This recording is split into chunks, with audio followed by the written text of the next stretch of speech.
Hello YouTube, it's me again, your friendly neighborhood Green Party rep for Humber St. Barb Baybert. I'm here again to discuss topic 3 out of 8, perhaps 9. We'll be talking about weaving and the potential for the weaving industry in the eco-village. Again, each of these industries will cover a different individual as the organizer, leader, coordinator, whatever, someone who really knows their stuff and who can train others and coordinate more than really doing anything on their own. So, weavers. As I will discuss in the animal husbandry section later on, we will have a number of animals on the property eventually, and as the community grows, every single industry will grow with it as we add more industries and add more workers.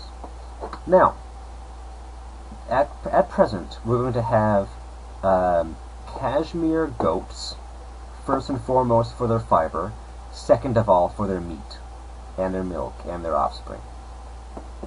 We will have Angora rabbits, again, first of all for their fiber, then for their meat and their offspring. And rabbits aren't that good for labor, unless you count breeding. Though goats and sheep can still pull material. Sheep we may or may not have, that's currently in debate, but there's nothing wrong with it. Sorry. A little bit sheepish tonight. But I'll go on a lamb here, and we'll see how it goes. Sheep can be used for their wool, as well as their offspring and I guess their milk. I've never heard of milking a sheep, but who knows. We're pro-choice here in Tir Tairngire Eco-Village. We also intend to have pigs, though there are varieties of pig that offer fiber, it isn't really worth talking about. As well as Irish Dexter cattle that will have fiber, but once more, not really worth talking about. It'll be more of a luxury, rare,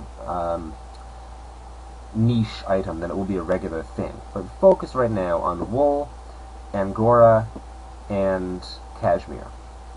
Rather, sheep wool, Angora, okay. No sweat.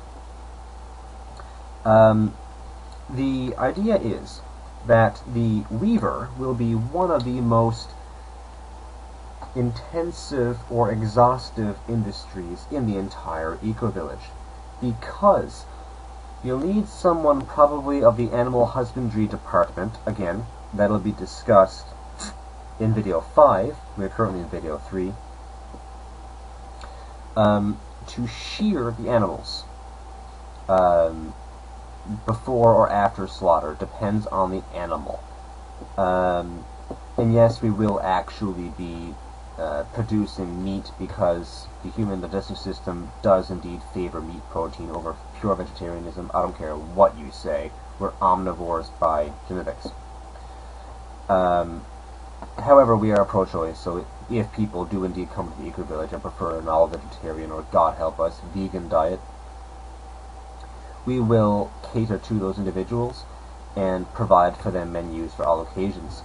But I couldn't imagine, like, I've never seen a really powerful looking vegan.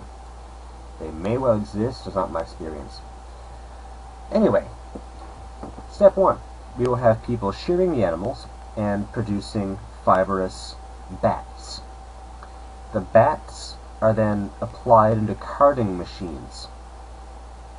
There's a delightful woman on YouTube who does carding videos. She has a little hand carding tool, 2 wheels that spoke together. What a fun girl. She's so energetic. It's delightful. Worth your while, track her down. I forget her name now offhand, but it's definitely worth a while. She's a great video hostess, and, you know, my hat's off to her. She really got me excited about this, just feeding off her excitement alone. So, the bats, which are just what you shave off the goat or sheep or rabbit, are fed into carding machines. The bats are basically big knotty clots of fiber. When they're fed into the bats, they're oriented into rigid lines, almost like you'd expect if you took a plastic and pulled it apart. You get little strands in between. It orients the fibers. That's step 2. Step 3 is when you take the carded bat with or without lanolin. If you wash it or not, it's called spinning in the grease or not spinning in the grease. A bit more complicated than this video requires, but just so you weavers realize, I'm aware of these processes. There are benefits both ways. So you got a spinning wheel, and you feed in these carded bats, right, with individual layers. You feed it into the spinning wheel, and it'll twist a thread. Now, that's a single strand, which is pretty garbage. Unless you put a lot of wool in there to that one little strand, which is just one little twist, it isn't as strong as it could be, and let's face it, this is a farm. So you're going to need to have a spinning wheel to create a spool of thread with a lot of bat. Then you're going to need multiple spools on, it's not a serger, on another spinning wheel that intertwines different spools of thread.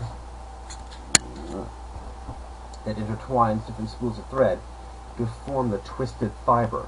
So 3, 4, 5, 6 different twists. I want a really rigid, rough, strong, even abrasive fiber for exterior coveralls and work shirts and coats and things.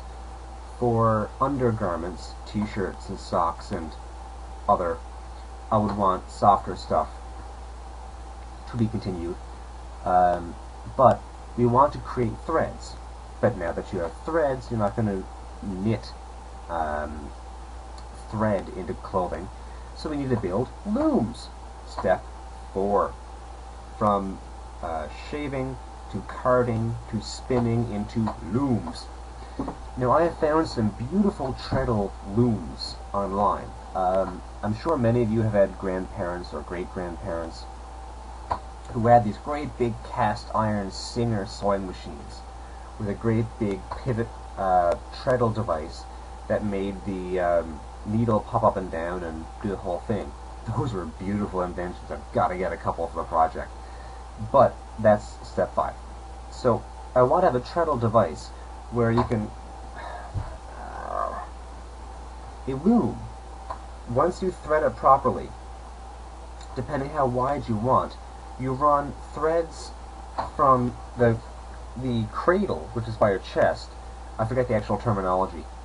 And then you have top and bottom runners.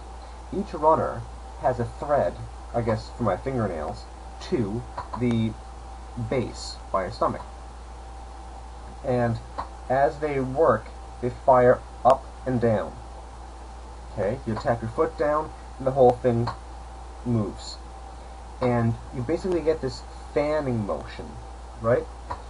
Whereby every second thread is pulled up, and every second thread is pulled down.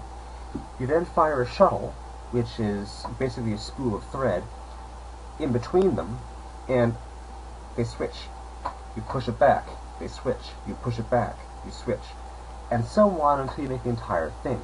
The wider the loom, the wider the bolt of fabric. So, ideally, you create this sheet of fabric that you can knit in, or that you can sew into different textiles, different garments. So, as you can see, broken down, each step is pretty rudimentary. So, this is how we'll create our own clothing from our own animals. You'll know where it came from. Even the dyeing process, you would dye the original bats right off the animals before it's carded. You can card them using the 2 different rollers to make the oriented threads into different colors by combining and that kind of stuff, like a color palette. So that's how we intend to create our own clothing from scratch. Anybody can learn it. It's really simple, in theory. I haven't done it myself. But that's how the Tir Tairngire eco-villagers will create their own clothing, and kind of a uniform type thing, because psychologically part of a community, part of one whole thing, a similar type colored, similar garment.